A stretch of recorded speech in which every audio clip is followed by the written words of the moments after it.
नमस्कार साथीहरू, तपाईं हेर्दै हुनुहुन्छ प्राप्ति क्रिएसन अर्थात् निरु पोखरेल युट्युब च्यानल।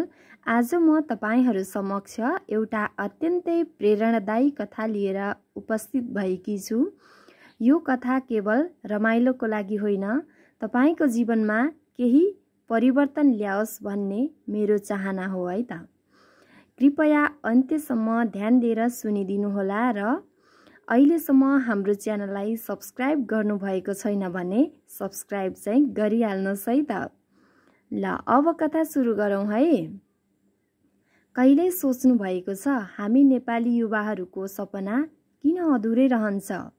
यो कथा हो रमेशको। सादा लुगा, सादा सपना, सादा जीवन, तर असाधारण आत्मविश्वास। रमेश पूर्वी नेपालको एक सानो गाउँमा हुर्किएको एउटा युवक। घरमा आम्दानी थोरै तर सपना धेरै। स्कुल त जान्थ्यो तर पेट भर्न खेतमा नगई हुँदैनथ्यो, काम नगरी हुँदैनथ्यो। सबैले भन्थे कि पढेर के हुन्छ, विदेश जाऊ, पैसा कमाऊ। तर रमेशले भने म नेपालमा केही गरेर देखाउँछु भन्थ्यो। उसले बिस्तारै एउटा युट्युब च्यानल सुरु गर्यो।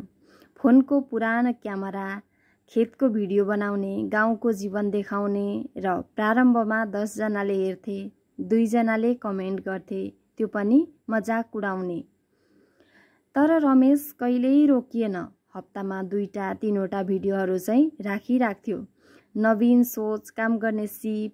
एक दिन उही रमेशलाई गाउँको स्कुलमा सम्मानित गरिन्छ। रमेश भन्छ, काम खोज्ने होइन, सिर्जना गर्ने हो।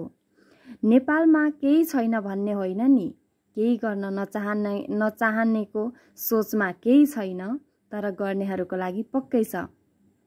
त्यसपछि गाउँका युवाहरू उसैबाट सिक्न थाले। उही रमेश अब एक प्रेरणाको पात्र बनिसकेको छ। साथीहरू, रमेशको कथा कुनै काल्पनिक पात्रको होइन, यो तपाईँ र म जस्ता हजारौं नेपाली युवाहरूको कथा हो नि। परिस्थिति जस्तो सुकै होस्, तर हामीले हाम्रो आत्मविश्वास चाहिँ कहिल्यै कमजोर बनाउनु हुँदैन, हो कि होइन भन्नुहोस् त। सपना हेर्नुहोस्, योजना बनाउनुहोस् र काम सुरु गर्नुहोस्, किनकि तपाईँ परिवर्तनको सुरुवात हुनुहुन्छ। परिवर्तनको सुरुवात आफैले गर्नुपर्छ है। तपाईलाई आजको कथा कस्तो लाग्यो त साथी? यदि तपाईलाई मन पर्यो भने लाइक गर्नुहोस्, कमेन्ट गर्नुहोस् अनि च्यानललाई सब्स्क्राइब गर्न चाहिँ नबिर्सनुहोस् है त।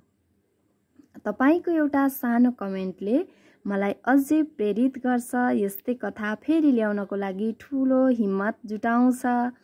ल त साथीहरू, आजलाई यति नै। भिडियो अन्त्यसम्म हेरिदिनु भएकोमा तपाईँ सबैलाई हार्दिक धन्यवाद र फेरि हामी नयाँ भिडियोको साथ नयाँ कथा अथवा नयाँ विषयवस्तुमा फेरि छिट्टै भेट्नेछौँ भन्दै आजको लागि बिदा हुन चाहन्छु। Thank you for watching. Bye bye. See you.